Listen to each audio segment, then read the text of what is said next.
Down deep into Green Bay territory. Now hold everything here. We're going to get a timeout by the offense. It's just their first, so they'll have 2 remaining here before we get to halftime. So after that big play, let's see if they can catch their defense maybe on their heels. Now a play fake here on first down. And for a 3rd time tonight, he's intercepted. And it's Clayton Dix with a pick. And a big turnover there as his guys will get the football back. And that's now the 2nd time he's picked off a pass here in the first half alone. Again, another great read defensively. And you just see him get in the right position to make the play and get his guys the football back. The Packers offense now, they get ready to head back on the field. To throw, it's Rodgers. Wide open receiver complete. And we'll see how this is played. Offensively, they've got the lead. Not a whole lot of time left. What do you think? Touchdown, Packers. Randall Cobb, 97 yards. And the Packers are able to strike quickly for 6. And that'll give them a 2-score lead here, but I'm looking ahead. They just want to hold it for the final moments here of the 2nd quarter. They don't want to give up anything on the other side. No, not at all, because if they don't, it almost had the feel of an imposing their will score. And right now, they want to make sure they keep that and carry it into the 2nd half.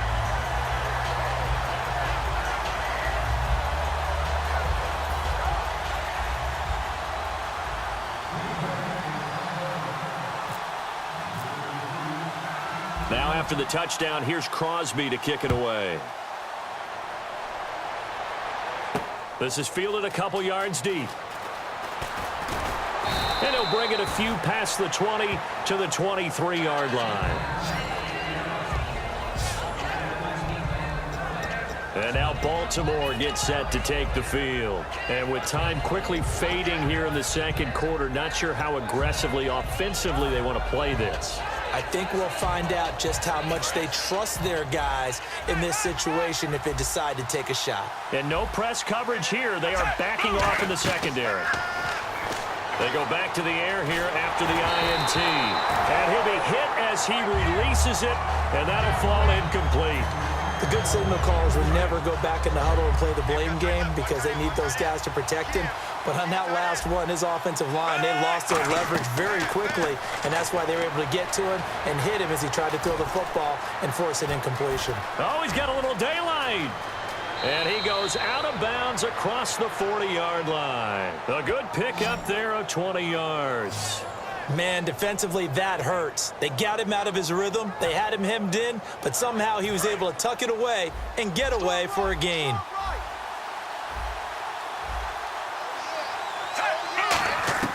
On first down, Flacco.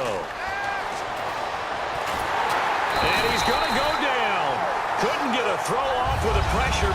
Okay, so Larry apparently giving us the silent treatment all of a sudden, and we're going to skip ahead to quarter number 3.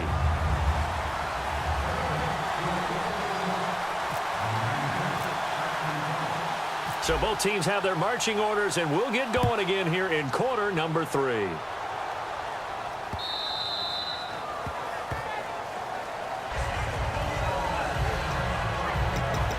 And Green Bay getting ready to go as they take the field. They built a good first half lead. Now they have a chance to add on to it. And what I'm thinking is that the offensive staff spent the entire halftime just working with them on, here's what we think they're going to do to attack us in the 2nd half. Nice first half that we've had, guys, but be prepared for some change-ups. We're going to see them when we kick it off in the 2nd half. See how that he's going to lose a yard or 2, taken down behind the line. The 6-time Pro Bowler Terrell Suggs able to get in there and drop him for a 2-yard loss. And the offense moving in the wrong direction here now as they face a 2nd and 12. They come out 5 wide, 3 of them to the right side. Now Rodgers. Oh, he's got a man wide open, complete. And they get him down, but not before he takes it across the 40-yard line. And defensively, they were in zone coverage there. Do you have to be a little careful? You're losing, playing against a good quarterback like he is, to not play too much zone? Yeah, you have to be careful about how much time you're giving up. I think it's a good point you just brought up. So maybe if you still want to play zone, go to a zone blitz scheme. and you can drop anyone out of your defensive front. Defensive end, defensive tackle. It doesn't matter. You just exchange someone to bring more pressure towards the quarterback and still try and cover downfield. And when you're playing a quarterback with some experience and some moxie, you enter the danger zone when you decide to blitz him, because if he's able to diagnose as he did on that play, he can hurt you downfield. He reads defenses so well, doesn't he? He really does, and the best part about that play for him, I don't think that was his primary target. I don't think so either. I think he had the read, figured out where the blitz was coming from, and went to a secondary target for a really nice gain. Second down following the incompletion. They come up in an empty set. 4 wide receivers, 1 tight end.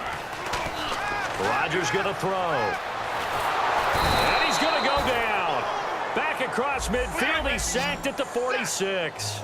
And on 3rd and 15, we see the dime look, 6 DBs on the field. Playing pass all the way. On 3rd and long, it's Rodgers. He's going to loft one deep left side here. And this is caught. And he will get this into the end zone. Touchdown, Green Bay. Jordy Nelson, 53 yards. And the Packers add 6 to their lead. And this is what coaches talk about, never being satisfied. No matter what the lead, always trying to increase it. You never know what can happen in this NFL. Now after the touchdown, here's Crosby to kick it away. This is fielded a couple yards deep. And with the new rule, that decision to bring it out will cost him about 5 yards as he only gets to the 20. Now we take a glance at the offense as they work their way back out for their first possession of the second half. They trail offense, first time to touch the ball in quarter 3, and we'll see what they can do. And I can't wait to see what they have planned, because some teams script to start a half. Other teams just go, okay, these are the sequence of plays we want to run. These things worked well for us. And sometimes they throw in that big chunk play right away. Shocker. Try and get after them early and try and create a big play to give themselves some momentum. See what they have up their sleeve. Partner, it's a lot of fun watching the NFL now, isn't it? Because when the big fella runs routes, it used to be when we were kids, he'd run about 3 different routes, and that was it. Now he can run anything and catch the ball, as we just saw there. That's going to go as a loss of a yard, and it'll be second down. The evolution of Clay Matthews as a player, it's just one that they're going to end up writing books about. He didn't even start until his senior year at USC. He didn't start in high school, and now he's at all-pro level in the NFL. How about the play he just made there? And he has certainly made a name for himself. William Clay Matthews III. When defenses get to the quarterback that quickly, a lot of times it's called a jailbreak. It wasn't quite that fast, but fast enough that he had no time to look downfield and set himself to throw the ball. And as he tried to do that, he was hit, and it forced an incompletion. And he finds his man, Kamar Aiken. They pick up 12 on the play there, and they move the chains. Well, the advantage has certainly shifted to the defense as we began that 3rd down play, and they found a way to foil it and pick up a first down. 3rd time's a charm, right? 2 incompletions. Had to have it on 3rd, and they got it. Yeah, they stuck with it, weren't daunted at all, and picked it up. Just a yard on the first down carry, so it's 2nd and 9. I do know from experience that when you slow down someone's running game, you're now doing the dictating on defense. And guess what? Now you're getting ready to tee off on their quarterback because they have to throw it all the time. But you still have to be alert for the draws and other plays of that nature to make sure you don't get hurt.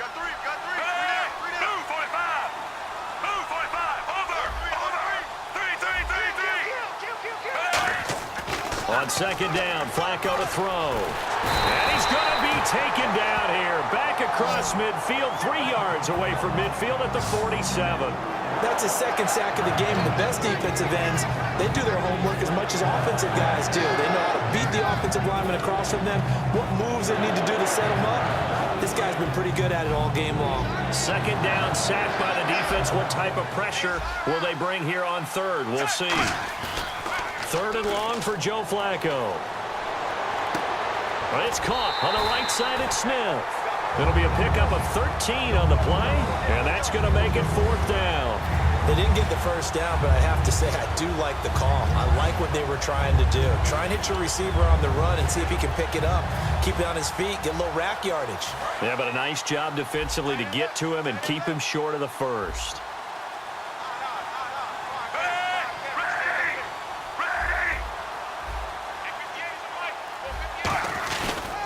Here we go with 4th down. Penalty marker is down here.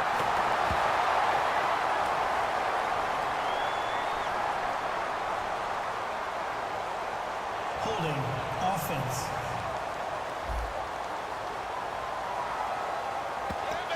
That penalty is declined.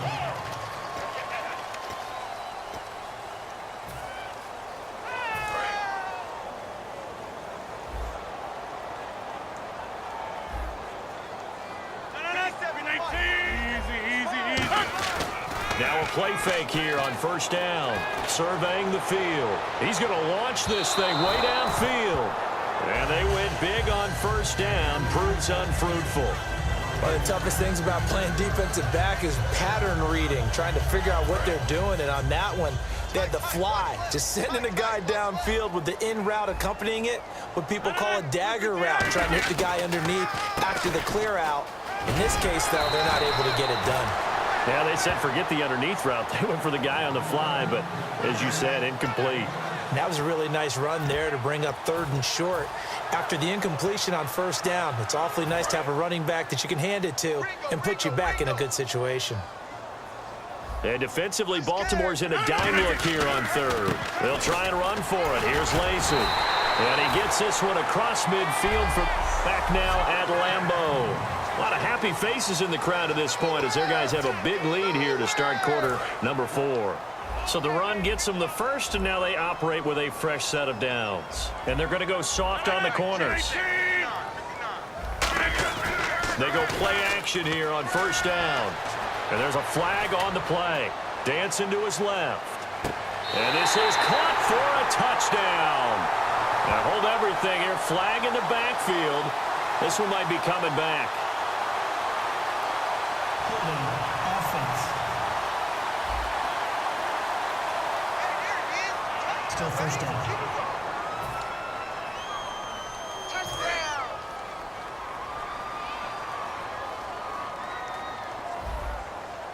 They come out here in the eye.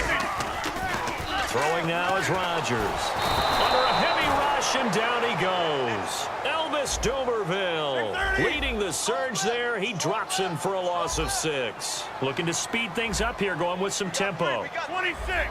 Watch twins. Now Rodgers throwing on 2nd down. And that one is incomplete. He just dropped it. But they're up big on the scoreboard, so maybe he can chuckle about later. Timing's crucial in any route thrown, but when you throw an out, so many things are going through the mind of the receiver. Catching the ball, timing it up with the quarterback. Are my feet going to get down in bounds? On that play, all those things going through his head might have caused him to drop it. He's going to sling this deep downfield. And he couldn't hang on to it through the contact. Incomplete. Well, they went for the big play there, but that drop could really hurt their momentum. Here's Tim Mastay now, as he'll punt it away for the 2nd time.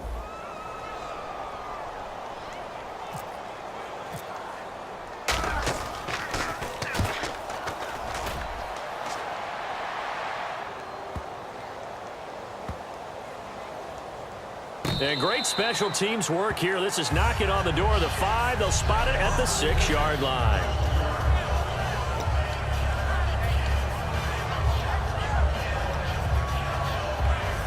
And back out onto the field comes the Packers defense. And they dug down last drive on 4th down, got the stop on their side of the field. You play defense, Charles. How huge is that on this drive? Can't even really quantify it because you're... Now whistles come in. We're going to get a timeout here by the offense. It's just their first. They'll be down to 2 remaining as we step aside here in the 4th quarter.